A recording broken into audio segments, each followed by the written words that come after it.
Habari daktari. Habari. Tumefurahi sana kuja kujumuika na wewe siku ya leo.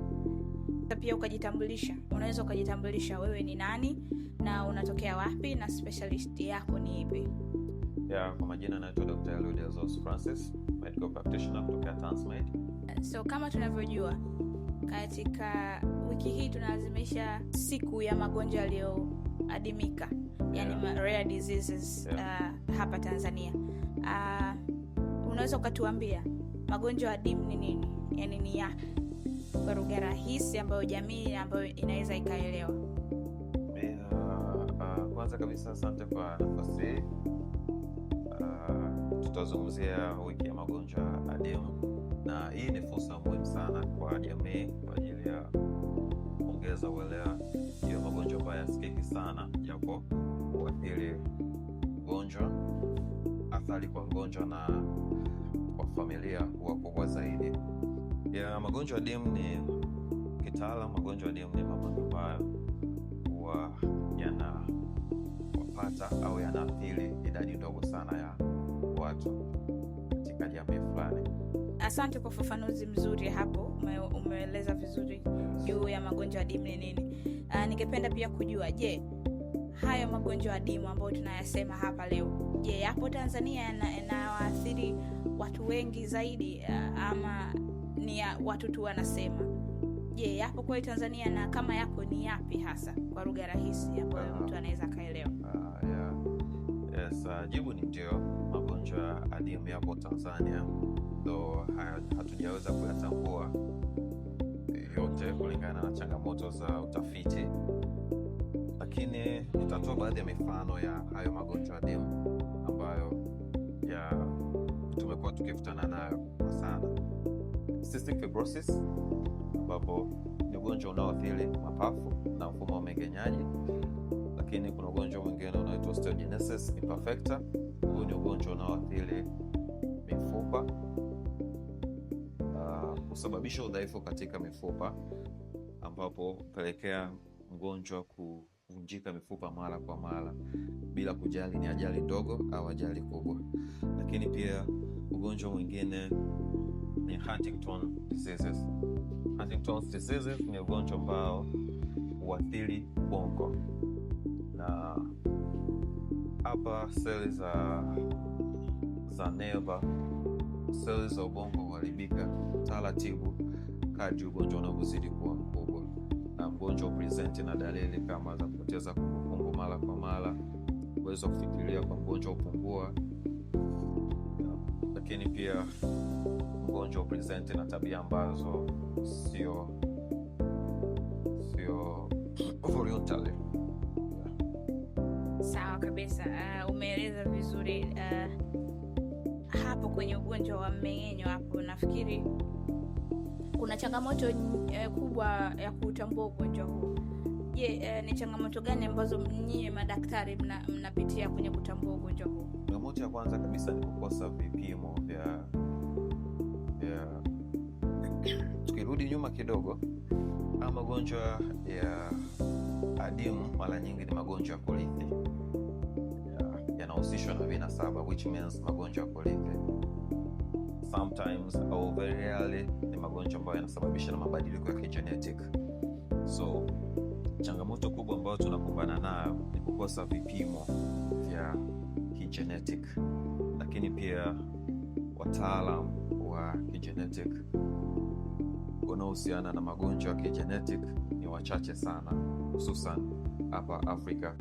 Hapo kwenye changamoto hizo za kutambua magonjwa hayo adimu, je, wagonjwa ama wale waathirika wanajuaje kama wako na ugonjwa huo? Dalili za awali ni zipi hasa katika ugonjwa huo wa mfumo wa mmeng'enyo, cystic fibrosis? Wanajuaje sasa hapo kama niko na ugonjwa huu na nahitaji kufika hospitali? Changamoto gani wanazipitia? Specifically kwa ugonjwa wa mmeng'enyo wa chakula, mara nyingi mgonjwa anaweza kupresent na dalili mbalimbali, ikiwepo kuharisha mara kwa mara, kupungua uzito licha ya lishe bora, kwa watoto ukuaji hafifu, kusikia gesi mara kwa mara, tumbo kuuma mara kwa mara.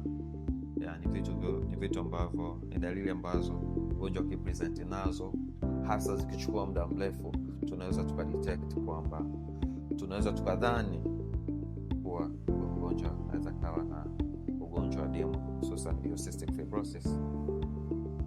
Sawa, umesema unatokea hospitali ya Tanzmed. Sasa Tanzmed ni hospitali, tunasema hospitali kiganjani. Je, mgonjwa akigundulika na dalili hizo, Tanzmed inamsaidiaje?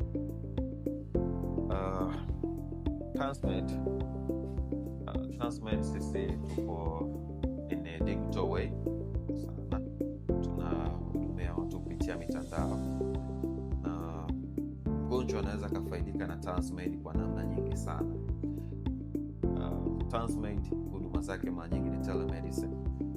Telemedicine inaweza kumsaidia mgonjwa kwa kupata ushauri wa haraka bila kusafiri mbali, lakini pia Tanzmed inaweza kumsaidia mgonjwa kumuunganisha na wataalamu wa afya ndani na nje ya nchi, lakini pia Tanzmed inaweza kumsaidia mgonjwa kupata second option.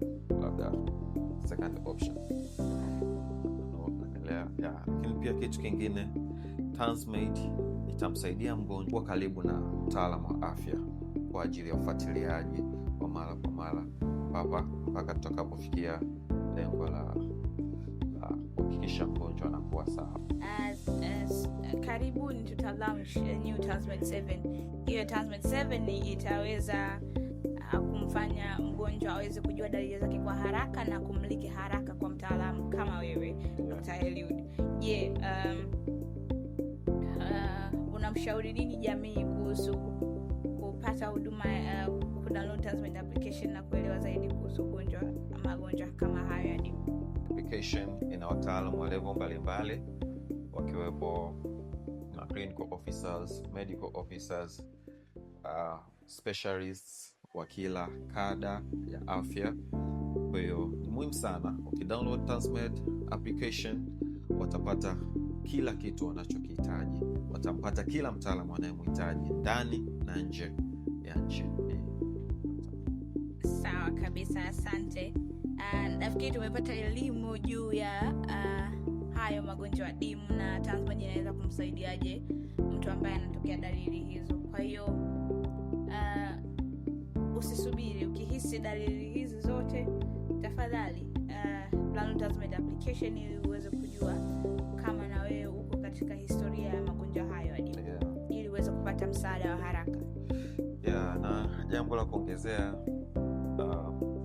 magonjwa ya dimu yapo, na magonjwa ya dimu sio laana wala sio issue za kishirikina. Sisi kama wataalamu wa afya na nyie kama jamii, hatuna budi kushirikiana kwa ajili ya kuwasaidia hawa wagonjwa au ku save the lives ya wagonjwa. Sawa kabisa. Ndio. Asante sana kwa muda wako, na tunashukuru sana kwa kutuelezea kwa kina juu ya magonjwa haya ya dimu. Natumaini jamii itakuwa imeelewa na watajifunza. Jambo kuu na la muhimu ni kudownload Tanzmed application leo hii hapo ulipo, popote pale ulipo, ili uweze kujua dalili za magonjwa haya. Haujalaaniwa. Haya magonjwa yako na yanaathiri watu wengi. Asante.